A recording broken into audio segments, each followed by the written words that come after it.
Бишкек шаарынын 1-май райондук сотунун чечими менен мурдагы президент Алмазбек Атамбаев 26-октябрга чейин камакта калды. Сот анын бөгөө чарасын узартуу боюнча тергөөнүн арызын бүгүн Улуттук коопсуздук боюнча мамлекеттик комитеттин имаратында карады. Адвокаты Замир Жоошев соттун чечимине макул эмес экенин, отурумдун атайын кызматтын имаратында өткөнүндө мыйзамсыз экенин журналисттерге айтып, жазык процессуалдык кодекс эрежелери бузулуп жатканын билдирди. Экс-президенттин статусу жөнүндө мыйзам бар. Ал мыйзамга өзгөртүүлөр кирип, ошол экс-президенттен экс-президент статусун алып коюу жөнүндө мүмкүн болуп калды. Бирок ага карабастан жазык процессуалдык кодекс бар. Анын конкреттүү нормаларында айтылып жатат. Өз ишмердүүлүгүн токтоткон президент кармалбайт, сурак болбойт. Ушундай так жазылган нормалар бар. Бирок ошолорго карабастан мыйзам бузуу жолу менен Алмаз Шаршенович кармалды. Кармалгандан кийин ага карата баш коргоо чарасы колдонулуп жатат. Бул одоно мыйзам бузууга жатат. Мурдагы президент Алмазбек Атамбаев бөгөө чарасын караган соттук отурумга өзү да катышты, бирок бир да сөз сүйлөгөн жок. Бул тууралуу журналисттердин суроолоруна жооп берип жатып, анын адвокаты Сергей Слесарев билдирди. Ал белгилегенде Алмаз Шаршенович өзүн канааттандыралып сезип жатыптыр. Көрүнүшү да жакшы экен. Бүгүн ал соттук отурумда бир да сөз сүйлөгөн жок. Албетте анын эркиндигин мыйзамсыз чектеп жатышат, деди жактоочусу. Мындан сырткары экс-вице-премьер-министр Дүйшөнбек Зыйлалиев менен мурунку президент Алмазбек Атамбаев бир кылмыш иш боюнча өтүүдө. Муну Дүйшөнбек Зыйлалиевдин жактоочусу Таалайгүл Токтакунова тастыктады. Айтымында тергөө аскер прокуратурасында жүргүзүлүүдө. Кеп 2015-жылы Терексай айылындагы Эти Батыр Терексай түрк компаниясына сурма кенин иштетүүгө 20 миллион доллар үчүн лицензия берүү тууралуу болуп жатат. Дүйшөнбек Зыйлалиевдин буга кандай тийиштиги бар түшүнбөй турам. Компания тендер утуп чыккан. Лицензия берүү тууралуу документте Зыйлалиевдин колу жок. Ал кантип Алмазбек Атамбаевдин көмөкчүсү болуп калды түшүнүксүз, деди ал. Эске салсак, былтыр декабрда УКМК Дүйшөнбек Зыйлалиевдин декларацияда өтпөй калган Батыр үйүн жана банктык эсебинен миллиондор таап чыккан. Айыпталуучу күнөөнү мойнуна албай, муну саясий шоо деп атап келет. Ал эми Крим Төбөлү Азиз Тукаевдин 2010-жылы абактан мөөнөтүнөн мурда бошоп кетишине байланыштуу сотко чейинки иликтөө иштердин арасынан мыйзамсыз баюуга байланышкан материалдар бөлүнүп алынды. Ички иштер министрлиги материалдарды аскер прокуратурасына өткөрүп берди. Ал эми мыйзамдагы ууру Азиз Тукаевдин бошотулушу боюнча катыштыгы бар делген жактоочусу Али Касымов үй камагына чыгарылды. Маалыматты 24 KG агенттигине анын уулу Мурат Касымов тастыктады. Кече юрист тергөө иши менен байланыша турганын маалымдаган. Бирок Мурат Касымовдун айтымында атасы күнөөнү мойнуна алган жок. Ал ортомчу болгонун кошумчалады. Анын билдирүүсүндө атасы Али Касымов мыйзамдагы ууру Азиз Батукаевдин жактоочусу болгон эмес. Ал болгону 2012-жылы анын эжеси Яхага 2 жолу кеңеш берген. Ал инисин ден соолугунун абалы боюнча бошотууну суранган. Бирок Али Касымов бардык мыйзамдын чегинде гана болушун айткан, деди Мурат Касымов. 80 жаштагы жактоочу Али Касымовго карата каршы көрсөтмөнү экс-вице-премьер-министр Шамил Атаханов бергенин айткан. Алмазбек Атамбаевдин уулу Кадыр Атамбаев СДПКнын катарына расмий түрдө кошулду. Бул тууралуу партиянын төрагасынын орун басары Кундуз Жолдубаева Говорит ТВга билдирди. Анын айтымында четтен чыккан түрдүү адамдар, ошол эле Сагынбек Абдрахманов башында тургандар партияны бөлүп жаруу аракетин көрүшүүдө. Бирок андай болбойт. КСДПнын расмий мөөрү бизде, ошондой эле биздин катарга каалоосу бар жаштарды чакырабыз деген пикирин кошумчалады. Эске салсак, Кадыр Атамбаев КСДПга мүчө болуу каалоосу бар экенин айтып, партиянын төрагалыгын убактылуу аткарып жаткан Асель Кодырованын дарегине арыз менен кайрылган. Экс-президент Алмазбек Шаршеновичтин уулу, иш уулу Кадыр Атамбаев КСДП партиясына мүчө болуп өтүүнү туура көрүп, азыр мүчө болуп өттү.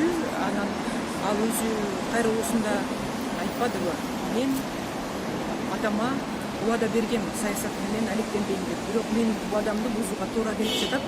Анткени азыр ушу өлкөдөгү прогрессивдүү күчтөрдүн баары, оппозициялык мүнөздөгү күчтөрдүн баары биригиш керек. Бул азыр өлкөдө болуп жаткан мыйзамсыздыкка, башаламандыкка биригип туруштук бериш керек деген чакырык таштады да. Анан ошонун негизинде ал азыр биздин партияга өттү.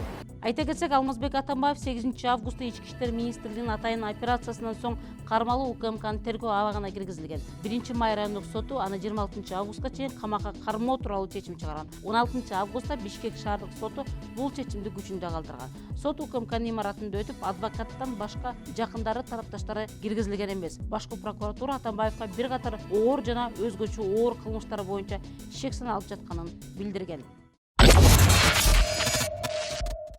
Республика партиясынын лидери Өмүрбек Бабанов улуттук коопсуздук боюнча мамлекеттик комитетине суракка күбө катары чакырылды. Башкы прокуратура 2017-жылдын 28 сентябрында ошол кезде президентке талапкер катары үгүт иштерин жүргүзүп берген Бабановдун Ош шаарынын Амур Темур кичи районундагы сүйлөгөн сөзү боюнча кылмыш ишин козгогон. Эми ал ошол иштин алкагында күбө катары суракка чакырылды. Бабанов шайлоодон кийин Кыргызстандан чыгып кетип, жакында эле кайтып келген болчу. Ал Амур Темурдагы сөзүндө улуттук чыңалууга чакырык жасабаганын билдирди. Онадыр боюнча толук кандуу менин видеому карап чыксаңар, эми болсо ошол видеодон көрсө болот да, ошол жерде чакырык барбы же чакырык жокпу. Ошол жерде мен кайрылып атам.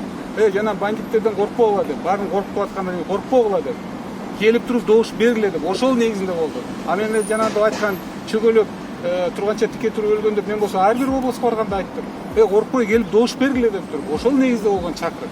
Мен дагы айтып атам, Онадыр боюнча. Мен айтып атам, биздин мамлекетибизде көп улуттуу болгонубузга сүйлөшүбүз керек деп атам. Көп улуттуу болгонубузга сүйлөшүп, баардык биримдикте, ынтымакта биригип туруп мамлекетти көтөрүш керек деп атам. Сөзүмдө уландысын көрсөгө, мен айтып атам, кыргыз дыйкан огороддо жүрсө жанында өзбек дыйкан жүрөт деп атам. Кыргыз аскерде жүрүп мынтык кармаса жанында өзбек турат деп атам, өзбек жаранып турат деп атам. Мен биримдикке чакырып атам арды. Арды бөлүү немеге чакыруу жок. Адан тышкары ал жерде өзбек калкы болгон жок, арды кыргыз калкы да болду ал жерде. Мен ойлойм, Онадыр боюнча Кудай буйруса азыр эми болсо бул иш жабылган эмес, себеп дегенде мен болгон жокмун мамлекеттин. Кудай буйруса мен ойлойм, мен келдим, мынакей азыр жооп берем. Жооп бергенден кийин мен ишенем бул иш болсо жокко чыгарылат деп. Кечээ болсо Өмүрбек Бабанов экономика кылмыштарга каршы күрөш боюнча мамлекеттик кызматта 5 сааттай сурак берип чыкты. Ал Кыргызстан коммерциялык банкы тууралуу сурак бергенин айтты. Тергөөнүн кызыкчылыгы үчүн башка жагдайларды ачыкка чыгара албай тургандыгын билдирди. Суракта тергөөчүлөргө сылык сыпа мамиле кылгандыгын да кошумчалаган. Я, во-первых, благодарен то, что и президент, и руководители силовых органов не стали меня задерживать в аэропорту, спокойно дали мне встретиться с моей семьей, спокойно съездить в мою малую родину. Теперь я всегда говорил, что я готов. Они очень уважительно приносят мне повестку, приглашают сюда на допросы. Следователи очень уважительно со мной общаются. И я думаю, в таком же русле все будет по закону. Быйыл апрелде Кыргызстан коммерциялык банкына байланыштуу кылмыш иштерин териштирүү жанданганы белгилүү болгон. Каржы полициясы 11 апрелде аталган банктын директорлор кеңешинин төрагасынын орун басары Бабановдун жакын тууганы Жаныбек Мырзабаевди бир канча саат суракка алган. Бабановдун талапкерлери бул жагдайды каралоо, алардын лидерин өлкөгө келтирүү аракети катары баалашкан. Азырынча каржы полициясы Өмүрбек Бабанов кайсыл берене боюнча сурак берип жатканын тактай элек. Бабанов Орусиядан келгенден бери жакын туугандары саналаш достору менен жолугуп, кичи мекени Таласта элди чакырып тилөө өткөрүп жүргөн. Анын чоң саясатка келүү ниети азырынча жок экендигин ал бир канча жолу айтып жүрөт. Мен болсо саясаттын чоң тепкичи, мен ойлойм, саясаттын чоң тепкичи, бул болсо президенттикке талапкерлик. Мен элиме чыктым программамды. Колдоп бериле, колдоп берсеңер мен бул ишти жасайм дедим. Элим өз добушу менен колдоду. Мен экинчи орун алдым. Мен шайлоодо айттым, шайлоо болду дедим. Шайлоонун жыйынтыгын тааныдым. Анан жанагы Онадыр боюнча мен таанып алсам шайлоонун жыйынтыгын, митинг чыгарсам, анда ошондо болсо болот. Мына аяк ушол деп мен тынчтыкка чакырдым анда. Экинчиден мен ошондо айттым. Эми болсо элиме мен анда башкача жардам берейин деп. Саясаттан кеттим деп айттым мен. Бирок сиз буга чейин кеттим деп бир нече жолу айткансыз да. Бирок келбедиңиз да кайра. Мен мекениме келдим да, мен саясатка келдим да. Мекениме келдим да мен.